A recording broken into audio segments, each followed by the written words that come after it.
मुख्यमंत्री देवेंद्र फडणवीस यांनी धनगर समाजातील प्रमुख नेत्यांची बैठक बोलावलेली आहे। यावेळेस 5:30च्या सुमारास ही बैठक होण्याची शक्यता आहे। पालघर लोकसभा निवडणुकीचा सेना भाजपचा तिढा जवळपास सुटल्याचं निश्चित मानलं जात आहे। पालघर लोकसभा निवडणुकीसाठी भाजपचे विद्यमान खासदार राजेंद्र गावित हे शिवसेनेच्या धनुष्यबाण या चिन्हावर निवडणूक लढवणार असल्याची माहिती खात्रीलायक सूत्रांनी दिली। आरएसएसचे सरसंघचालक मोहन भागवत औरंगाबादमध्ये दाखल झाले आहेत। एका विशेष बैठकीसाठी ते औरंगाबादमध्ये आल्याची माहिती मिळते। ऐन निवडणुकींमध्ये बैठक होत असल्यामुळे चर्चेलाही उधाण आलंय। खासदार अरविंद सावंत यांनी आज लाडक्या बाप्पाचं दर्शन घेतलंय। उमेदवारी जाहीर झाल्यानंतर सकाळीच सिद्धिविनायकाचं दर्शन घेत त्यांनी बाप्पाचे आशीर्वाद घेतले। अरविंद सावंत यांच्या पाठोपाठ मिलिंद देवरांनी देखील सिद्धिविनायक मंदिरात जाऊन बाप्पाचं दर्शन घेतलं। यावेळेस त्यांनी काँग्रेसला पुन्हा एकदा चांगले दिवस येतील अशी आशा व्यक्त केली। काँग्रेस अध्यक्षपदी निवड झाल्यानंतर मिलिंद देवरा यांनी सिद्धिविनायकाचं दर्शन तर घेतलंच आणि यानंतर त्यांनी माहीममधील दर्ग्याला जाऊन भेट दिली। भाजपचे वरिष्ठ नेते मुरली मनोहर जोशींनी उमेदवारी न देण्याचा पक्षाने निर्णय घेतलेला आहे। तर स्टार कॅम्पेनिंगच्या यादीतून लालकृष्ण अडवाणी आणि मुरली मनोहर जोशी यांची नावं देखील वगळण्यात आली आहे। अभिनेता सनी देओलला भाजपनं आता उमेदवारी देण्याची तयारी दर्शवलेली आहे। पंजाबच्या गुरदासपूर मतदारसंघातून सनी देओल निवडणुकीच्या रिंगणात उतरण्याची शक्यता आहे। मोदी 10 लाखांचा सूट घालतात पण गरिबांना पैसे देत नाहीत असा आरोप काँग्रेसच्या प्रवक्त्या रणदीप सुरजेवाला यांनी केलेला आहे। पंतप्रधान मोदी कर्जबुडव्या मित्रांचं कर्ज माफ करू शकतात, मात्र 72,000 गरिबांना द्यायला मोदी हरकत घेतायत असं देखील त्यांनी म्हटलंय।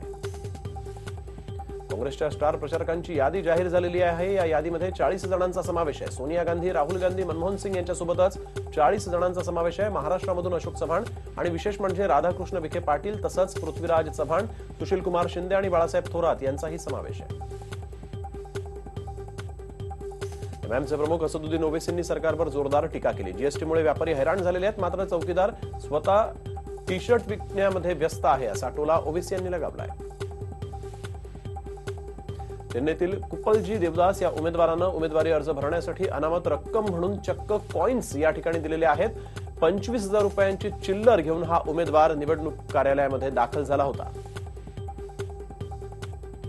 लोकसभा निवडणुकांच्या तोंडावर कल्याण डोंबिवली पालिकेमध्ये समाविष्ट असलेल्या 27 गावांमधील वासार गावानं निवडणुकीवर बहिष्कार घालण्याचा निर्णय घेतलाय। चांदूर रेल्वेकडून शहरात येणाऱ्या एका कारमध्ये 3,28,500 रुपयांची रोख रक्कम आढळल्यामुळे निवडणूक पथकानं ही कार आणि ही रक्कम जप्त केली। ताब्यात घेतलेली रक्कम व्यावसायिक सचिन लोया यांची असून ज्वेलरीचा त्यांचा व्यवसाय आहे। सीएसएमटी जवळ हिमालय पूल दुर्घटनेला जबाबदार ठरलेल्या बोगस स्ट्रक्चरल ऑडिटर डी देसाईच्या ऑडिट रिपोर्टवरच पुन्हा शहरातील 16 पुलांची दुरुस्ती करण्याचा घाट पालिका प्रशासनानं घातलाय। जालन्याच्या अंबड रोडवरील पुलाखाली पडून बाईक स्वाराचा जागीच मृत्यू झालाय। पुलाखाली पडून झालेल्या या अपघातात बाईक अंगावर पडल्यामुळे बाईक स्वाराचा मृत्यू झाला। नवी मुंबईतील कोपरी गावात सिग्नल जवळ एका ऑटो रिक्षानं पेट घेतला। सीएनजी भरून बाहेर येताच या रिक्षानं पेट घेतला। पिंपरीमध्ये फुकट दारू मागणाऱ्यांकडून हॉटेल चालकाला बेदम मारहाण करण्यात आलेली आहे। यावेळेस भांडण सोडवायला गेलेल्या नगरसेवक डब्बू आसवानी आणि त्यांच्या मुलाला 10 ते 15 जणांच्या टोळक्यानं मारहाण केली। साताऱ्याच्या वाई तालुक्यातील बावधनचे बगाड हे राज्यामध्ये प्रसिद्ध आहे। हजारो भाविक ही अनोखी बगाड यात्रा पाहायला येतात। संपूर्ण लाकडापासून तयार केलेल्या या बगाडाला शेतातून बैलांच्या जोडीनं ओढत पळवत नेलं जातं।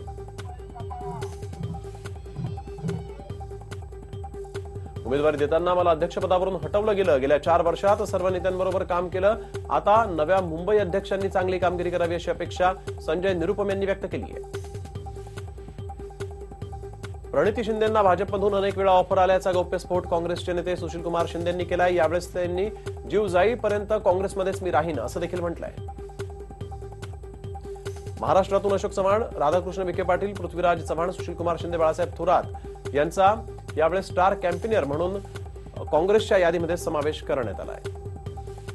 सोमवारी भाजप मुख्यालयामध्ये एक बैठक आयोजित करण्यात आलेली आहे। या बैठकीला उपस्थित राहण्याआधी परराष्ट्र मंत्री सुषमा स्वराज यांनी नितीन गडकरींना आशीर्वाद दिलेला आहे।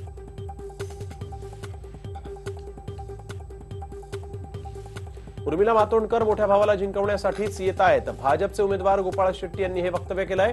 उत्तर मुंबईमध्ये उर्मिला मातोंडकर यांना काँग्रेसकडून उमेदवारी देण्याबाबत शक्यता असताना आता गोपाळ शेट्टींनी हे वक्तव्य करून या जागेवर भाजपचं निर्विवाद वर्चस्व आहे असं म्हटलंय। नागपूरच्या सावनेर जवळ एका वाहनातून 25 लाखांची रक्कम जप्त करण्यात आली। राहुल ढवळे या आरोपीला पोलिसांनी या प्रकरणी अटक केली आहे। परभणी जिल्ह्यातील जिंतूर तालुक्यामध्ये जोगवाडा गावात गाडीतील जनावरांच्या चाऱ्यानं पेट घेतला. विजेच्या तारांचा स्पर्श झाल्यामुळे ही आग लागल्याची प्राथमिक माहिती मिळतेय. चेंबूरच्या माहुल गावामध्ये मृत अवस्थेत एक मोठा मासा सापडला. हा मासा कोणीतरी आणून टाकल्याचा संशय व्यक्त होतोय. या माशाची तस्करी तर करत नव्हते ना, असा प्रश्न देखील आता उपस्थित झालाय.